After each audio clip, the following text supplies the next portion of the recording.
A partir de este momento, en Madero FM, los invitamos a escuchar Perspectivas con Guillermo Holzman y Percival Madero. Un análisis de la actualidad nacional e internacional. Perspectivas, a esta hora, en Madero FM. Bienvenidos. Distinguidos auditores, auditoras, televidentes, seguimos en este espacio de conversación en nuestro programa Perspectiva con nuestro distinguido colega Guillermo Holzman. Bienvenido, Guillermo. Hemos estado conversando ya en programas pasados las consecuencias de una elección. Ya tenemos presidente electo. Así es.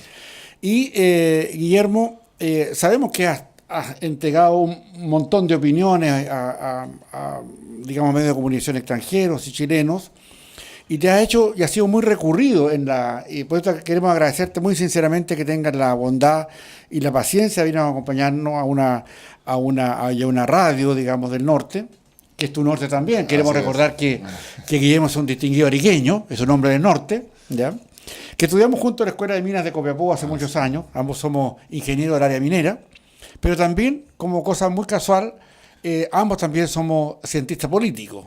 Y yo debo confesar que lo soy porque es mi amigo quien me hizo ver que era un muy buen camino. Así es que de los años 80, hace muchos años. Así es que hemos recurrido junto a esto y bueno, y hemos revisado ambos y hemos estudiado muy bien lo que ha sido la realidad política de Chile y del mundo. Así que, Guillermo, gracias por estar acá. No, por favor, Percival, gracias a ustedes y para ustedes que nos están viendo y escuchando. Sí, la verdad de poder aportar a sus reflexiones y a su opinión personal respecto a lo que pasa en nuestro país, sí, la verdad un verdadero privilegio. Gracias, Guillermo. Mira, en el programa pasado hacíamos un recuento respecto de lo que pasaba o cómo vivíamos o qué podría eventualmente ocurrir con lo que llamábamos la izquierda. ¿No? Hicimos un repaso por lo que pasaba con el Frente Amplio, la nueva mayoría, el papel de la democracia cristiana, cómo se iba a anexar el Partido Comunista con el Frente Amplio. Hablamos de eso, ya está registrado. Sin embargo, hoy día queremos dedicarle este programa en perspectiva. Queremos, abocarnos a qué es lo que va a pasar en un gobierno de Piñera, que ya está electo, con una votación impresionante y con una retaguardia política ordenada y aparentemente con una unidad de propósito bastante grande.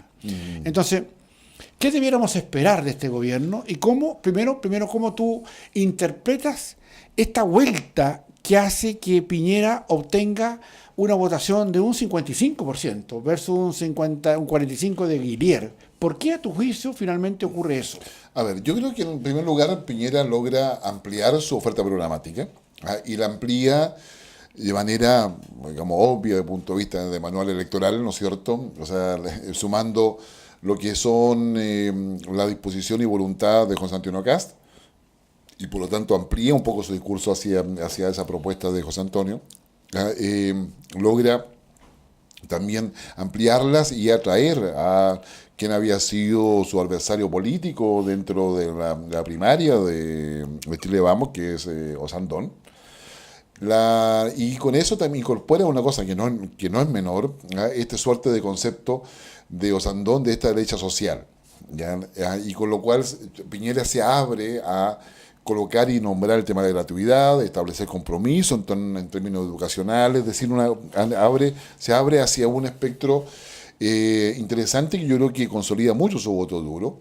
Incorpora también esa visión más liberal conservadora en muchos sentidos de Felipe Kast, con Evópoli, ¿ya?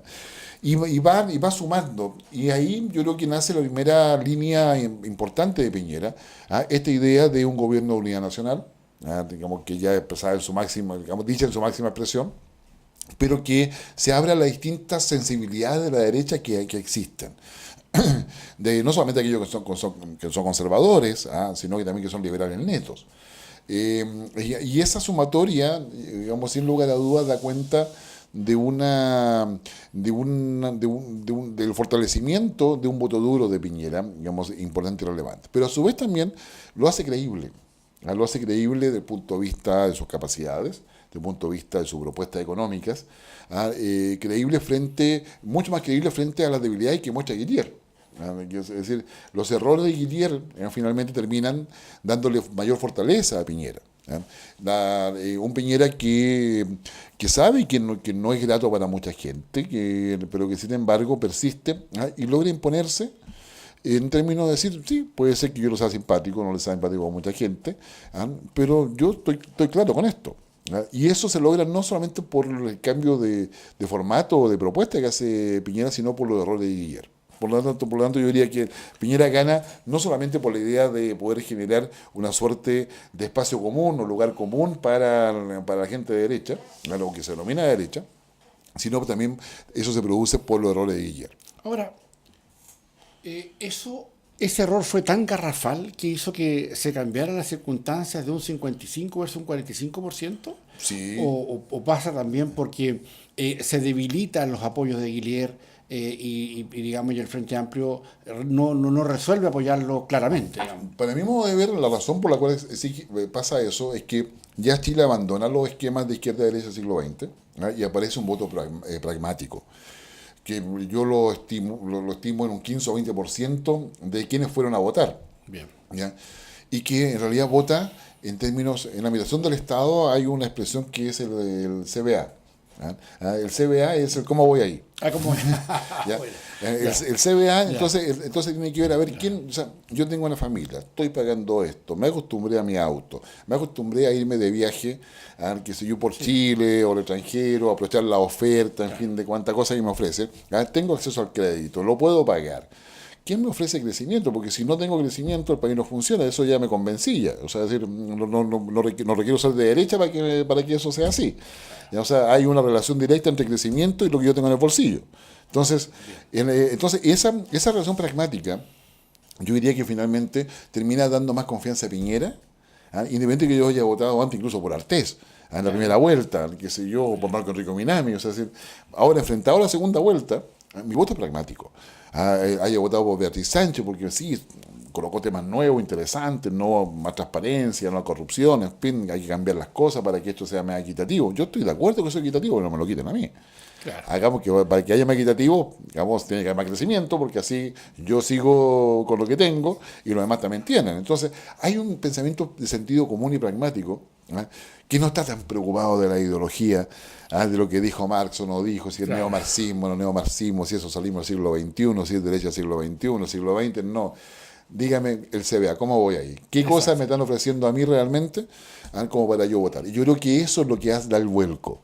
O sea, no es todo el electorado. Yo te insisto, hay un voto duro de Guillier, o sea, de la izquierda y la derecha tradicionales, pero que cada vez es más diluido. Antes uno podía decir, no, el voto duro de la derecha es 43%, 45%. Hoy día yo creo que el voto duro real es 30, 35 con suerte. El voto duro de la izquierda real es 25, 30 con suerte.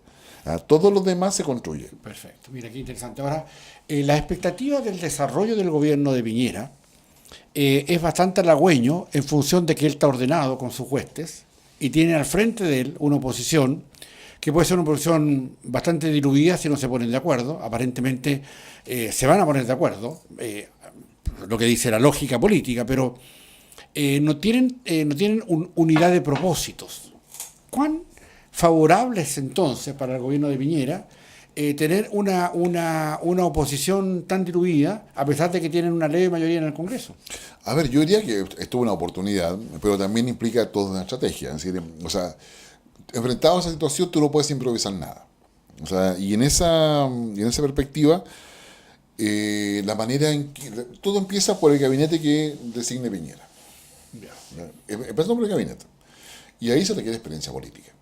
Experiencia de poder saber negociar y entender que la negociación política no se puede hacer solamente en el Congreso. ¿Ya? En el gobierno de Bachelet, y en algún programa lo conversábamos, en el gobierno de Bachelet se perdió toda la etapa prelegislativa, es decir, aquella donde el Ejecutivo dice, tengo este proyecto, llamo a los distintos líderes de los partidos, los reúno ya sea en La Moneda, en Cerro Castillo o en otra parte, y le empiezo a conversar, esto es lo que tengo, y vamos ajustando según las distintas percepciones que hay, de tal forma que cuando el proyecto ingresa al Congreso, viene bastante ya consensuado en lo principal. En el Congreso igualmente se discute porque se invitan a los distintos actores, sociales, empresariales, etcétera, pero ya lo central está, digamos, hay cierto acuerdo en eso, de tal manera que el proyecto no se cambia completamente en un 100%, sino que se lo van agregando y se perfecciona. Entonces la discusión del Congreso tiende a perfeccionar los proyectos, siempre y cuando exista lo anterior. En consecuencia, yo diría el gobierno de Piñera hoy día su gran desafío es tener un buen gabinete político, y ahí los fundamentales van a ser obviamente el ministro del Interior, dada la lógica que hay en Chile, pero particularmente relevante va a ser el ministro secretario general de la Presidencia. El que vincula a la presidencia con el Congreso. Exactamente, y los equipos que tengan ahí. No va a ser eso fundamental y empoderarlo adecuadamente. Y es ahí donde Piñera, que ha señalado en sus declaraciones más íntimas, ¿ya?, de que aprendió y ha hecho una autocrítica de lo que fue su primer gobierno, ahí vamos a saber si todo eso es cierto o no. Perfecto. Y ahora un tema que es bastante sensible, porque para el empresariado es sensible, particularmente para Piñera, que ha estado en ojo del huracán en varias oportunidades por manejos económicos. ¿Cuánto tú le asignas a la, yo diría, a la prudencia con que él observe su proceso de presidente? Porque ya no puede ser presidente nunca más, digamos, por la ley que hoy día nos rigen, pero de él dejar su firma como tal vez, no sé, uno de los grandes presidentes que tuvo Chile, digamos. O sea, ¿cuánto para él es importante liberarse de una idea de negocios o que nada de eso lo toque desde la moneda, digamos? Bueno, espero que todo sea suficientemente sólido y transparente desde el punto de vista de que está todo bien hecho, de que los fideicomisos o el fideicomiso, no sé si va a ser uno o varios, no tengo idea, tanto en lo que se refiere a inversiones nacionales como internacionales, sea lo suficientemente transparente como para que no haya ningún tipo de cuestionamiento a ese respecto. ¿Quiénes van a ser los celosos guardianes de eso? Frente Amplio. Claro. ¿Ya? Que frente a cualquier cosa van a andar buscando permanentemente todos los días, ¿ya? O sea, desde el mapa de empresas que tenga ligadas, que tenga Piñera, claro, con sus hijos, sus nietos, qué sé yo, créeme que el trabajo lo van a hacer. Van a hacer el mapa y ver dónde, ¿ya? Y si alguna decisión tiene algo que ver con eso, entonces el fideicomiso tiene que ser de tal forma ciego de que no tenga ninguna injerencia en todo eso. ¿Por qué? Porque si vienen temas a lo que le va a tocar a Piñera en términos de poder impulsar el país, por una parte, yo te diría, mira, te voy a dar un solo ejemplo, con lo que pasó, ¿no es cierto?, con Kuczynski respecto sí, al indulto de Fujimori, y que aparece, haya sido sí o no, pero esta es la interpretación política, que fue una negociación con Kenji Fujimori, para poder lograr la obtención de los 9, digamos, asambleístas, cada senador, que finalmente permiten de que Kuczynski no sea declarada la vacancia del cargo por incompetencia moral. Mira, rebuscada. Rebuscada, pero eso está en la Constitución, sí, es decir, sí. Incapacidad moral es la figura, claro, que es el que la define una votación política. ¿Ya? Entonces, claro, bueno, como sea, digamos, hoy día en Perú el fujimorismo está dividido entre los que apoyan a Kenji y los que apoyan a Keiko. Y eso es una pelea interna dentro de... Estamos hablando de los hijos del expresidente Fujimori. Así es. Y a su vez, Kuczynski también queda muy debilitado. La cantidad de ministros que ha ido renunciando ha sido cada vez mayor y están dejando solo a Kuczynski. Por lo tanto, su fuerza también de gobernar también queda fuera. Y si como todo eso aún fuera poco, está Perú polarizado por el tema Fujimori. ¿Y tú temes que eso mal manejado, podría digamos, establecerse como criterio político? Sí, no, pero escucha, no, se mueve un poco más allá. Ya. Es el panorama hoy día de Perú. Eso significa que todo lo que ha sido la gestión de Kuczynski, que le ha llevado a Perú a subir su crecimiento, a aumentar las inversiones en virtud del control y paraguas que tenía Kuczynski, a pesar de no haber tenido la mayoría en el Congreso, hoy día queda en un signo de interrogación respecto a cómo va a seguir gobernando Kuczynski. Al producirse eso, recordemos que Perú es parte de la Alianza del Pacífico. Sí. ¿Ya? Recordemos que Colombia también es parte de la Alianza del Pacífico y va a elecciones. Recordemos que México también es parte de la Alianza del Pacífico y también va a elecciones. Y el presidente nuevo que le va a tocar hoy día asumir un liderazgo fuerte en eso va a ser Piñera. Mira. ¿Ya? Sí. Por lo tanto, si yo inversionista internacional estaba apostando a Perú, pero ahora Perú no me da la garantía, la certeza que yo tenía antes, porque Kuczynski está debilitado. Yo voy a mirar a Chile. Entonces, si el presidente chileno que va a tener que colocar la cara e ir a los foros internacionales partiendo por APEC este año que se hace en Chile. ¿Ya? Digamos, por lo tanto, tiene que ser absolutamente blindado, totalmente blindado, porque acá es la gran oportunidad de Piñera. O sea, Piñera asume, diría yo, con un precio del cobre que está ahora en diciembre, enero al alza, y probablemente se mantenga así, pero se va a mantener ya en los niveles que no se esperaba que tuviese. Digamos, alrededor de los $3, que sea más o menos, qué sé yo, o incluso tal vez más. Puede ser, ¿ya? Pero ya no es el 2.2, 2.3 o 2.5, no, estamos hablando de 2.8 para arriba. Entonces yo te diría, o sea, va con eso. La debilidad de Perú significa una ventana de oportunidades para Chile. ¿Ya? Y si eso se suma a lo que está pasando en Colombia, en México, una mayor ventana. Es una oportunidad para poder, ver lo de Argentina con mayor propiedad. ¿Ya? Macri no lo está pasando bien. ¿Ya? Significa la posibilidad de poder proyectar los corredores bioceánicos, pasando por Bolivia, no pasando por Bolivia, que el señor más allá de lo que está diciendo Evo Morales. Entonces, yo diría, basta que Piñera tenga algún cuestionamiento respecto a transparencia, ¿ya? Como para que toda esa oportunidad la verdad se disminuya, se diluya, porque ¿dónde vas a mirar entonces? Vas a empezar a mirar India, vas a empezar a mirar África, vas a empezar a mirar otras partes. Entonces hoy día la única forma en que Chile se puede insertar en esta cuarta revolución industrial, que en algún programa conversábamos, sí, ¿ya? Es con mayor inversión. Entonces el panorama está pero realmente propicio para Piñera, muy propicio. Además, hay que decirlo, es decir, el Chile Vamos, Renovación Nacional tiene divisiones internas. Menores, pero las tiene. Hoy día menores. O sea, basta ver solamente la posición de Osandón dentro de Renovación. Hay otras también. Sí. Pero mencionemos eso, que es la más visible. La UDI también tiene divisiones internas. O sea, hoy día están discutiendo si la declaración de principio tiene que hacer referencia al gobierno de Pinochet o no, y al golpe de Estado, o pronunciamiento, como ellos lo colocaron en su declaración. Entonces, Evópoli es el partido más impoluto, si se quiere, en términos de que viene recién apareciendo. ¿Ya? Pero están los viudos de Amplitud, están los viudos de José Antonio Kast. ¿Ya? O sea, hay varios.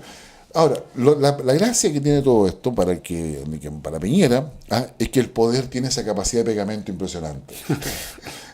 Entonces, las divisiones que hay o el grado de fragmentación que hay adentro se disminuye muchísimo. Se queda mucho más suavizado el ambiente.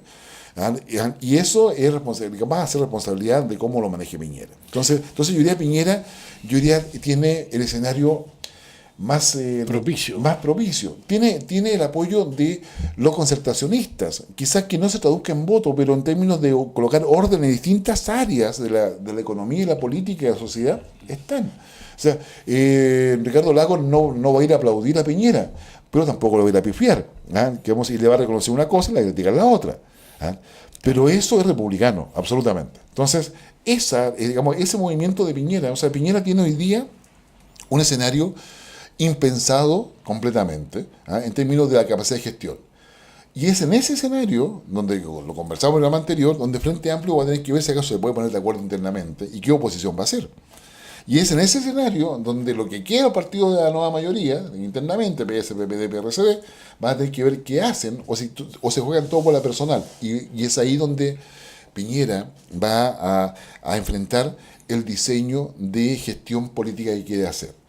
Y en mi parecer, como te decía, lo más potente que va a hacer Piñera es potenciar la negociación prelegislativa.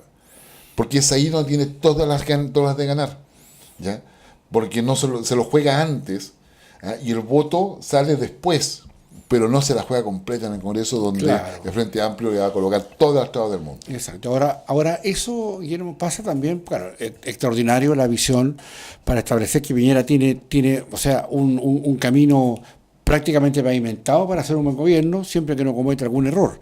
Pero también está el hecho de que él, en su calidad de figura intelectual, de figura política, de académico, también probablemente quiere pasar a la historia como uno de los mejores presidentes de Chile, y esa posibilidad se va a jugar. Ahora, el punto está en saber cómo muchos colegas nuestros, otros analistas, han manifestado la opción de que este gobierno o que esta racha de la derecha podría perfectamente llegar incluso a 12 años. Y algunos dicen, oye, 8, hagamos primero el gobierno de 4 y veamos cómo llegamos a los 8, cómo llegamos a los 12.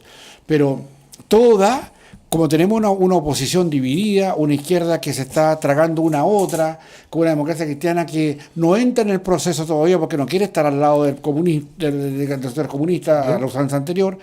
¿Cómo se facilita y cómo podría perder eventualmente este sector del país, la derecha, una oportunidad tal vez que no se vuelva a repetir en condiciones de mercado, cobre y aspiraciones de generar políticas públicas adecuadas? Piñera está en un punto de la historia bien complicado, diría yo, de punto de vista de cómo lo puede hacer. ¿Por qué? Porque efectivamente, él a raíz del alza del cobre, a los commodities particularmente, aumentando la inversión, puede generar crecimiento, sí, lo puede hacer. Eso sin ningún problema. Pero si eso que hace no está asociado a la generación de una plataforma industrial, claro, va a ser pan para hoy, hambre para mañana. Claro. En consecuencia, el legado de Piñera tiene que ser mucho más que crecimiento. Y ahí ese gran desafío. Los gobiernos de la concertación primero, de la nueva mayoría después, con el paréntesis que significó en todo ese periodo del primer gobierno de Piñera, no lograron generar esa plataforma.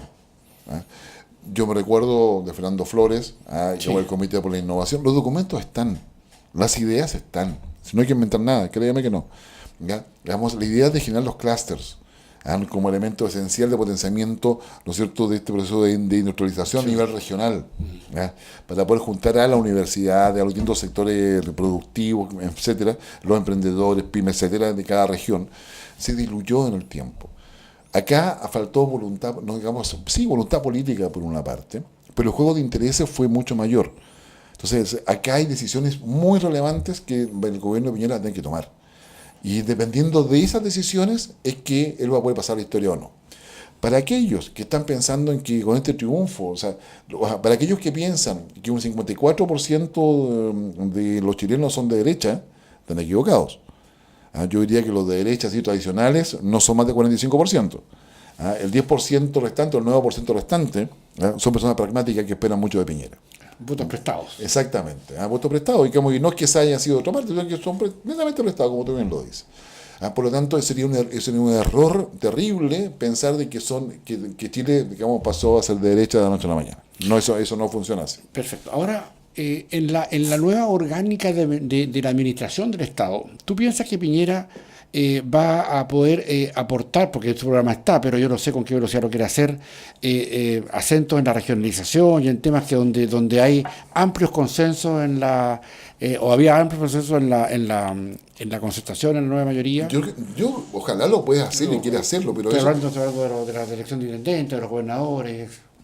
Es que mientras no haya capacidad en las regiones para poder, digamos, manejar todo eso, o sea, la cantidad de recursos para regiones son importantes y muchos de esos recursos se pierden.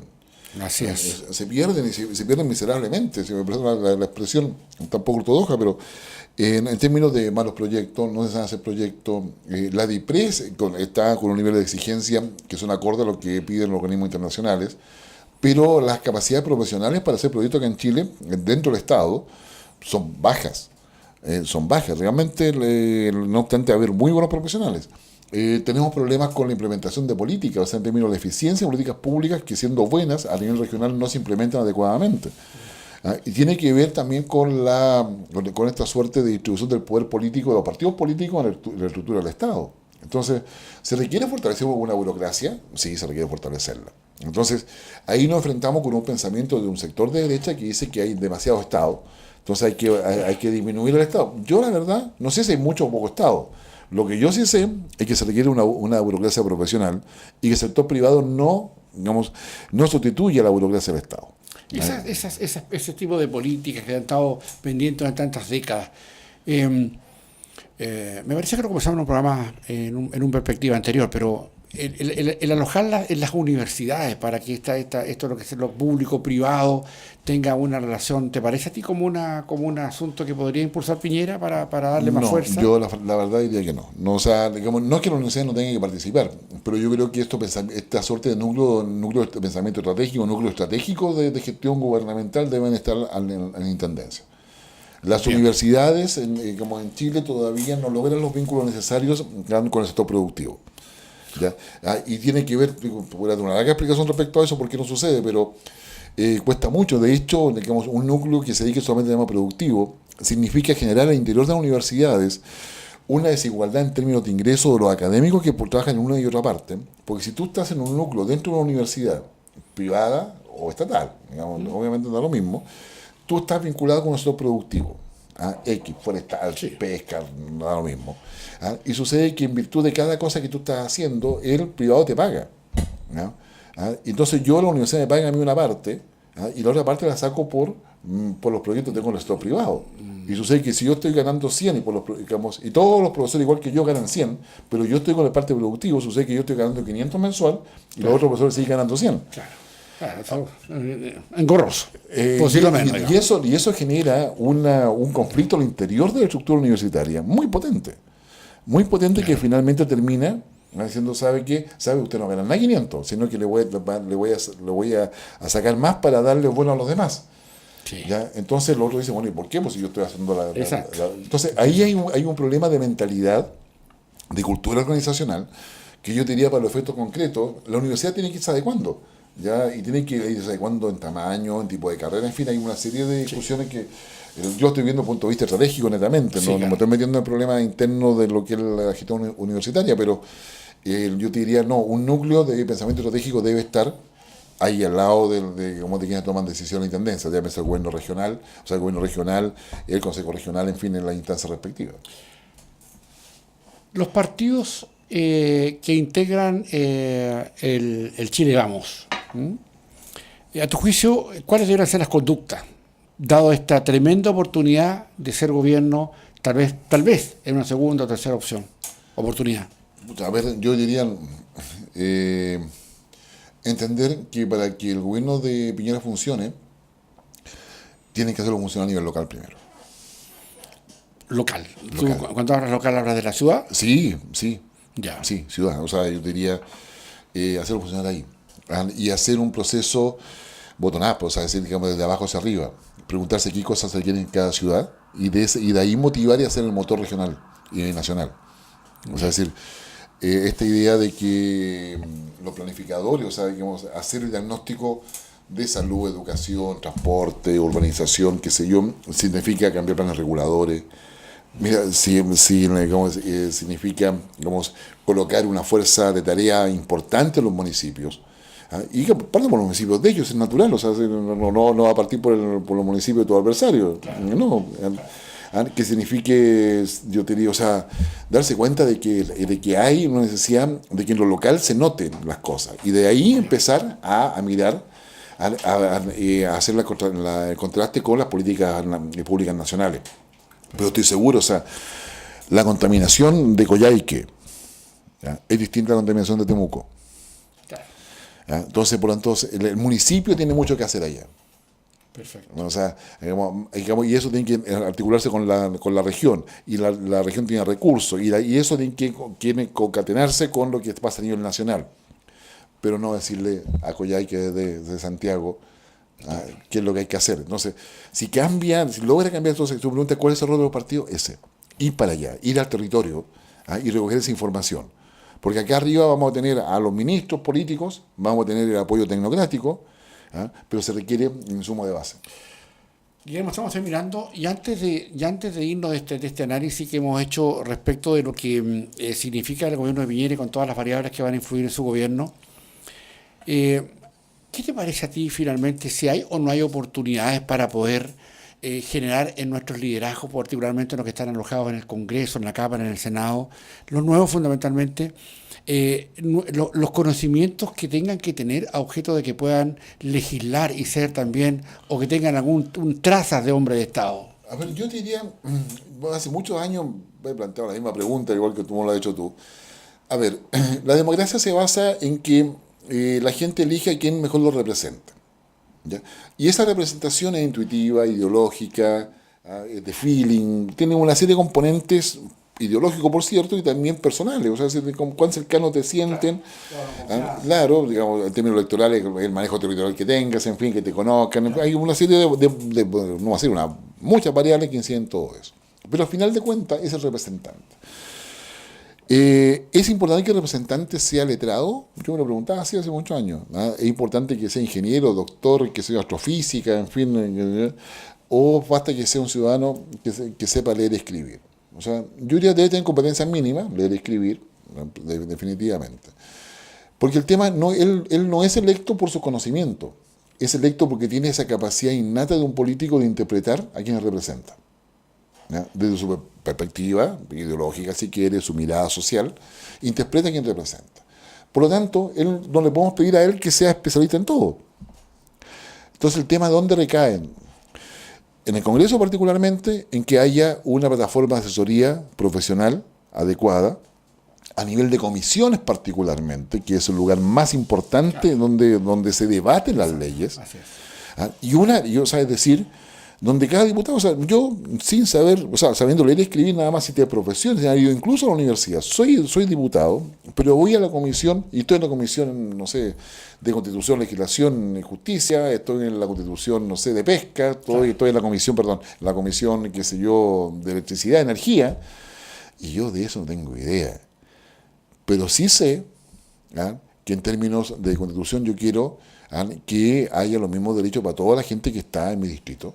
Yo sé en términos de energía de que yo quiero que ellos paguen la energía más barata y que las empresas no me suban la energía.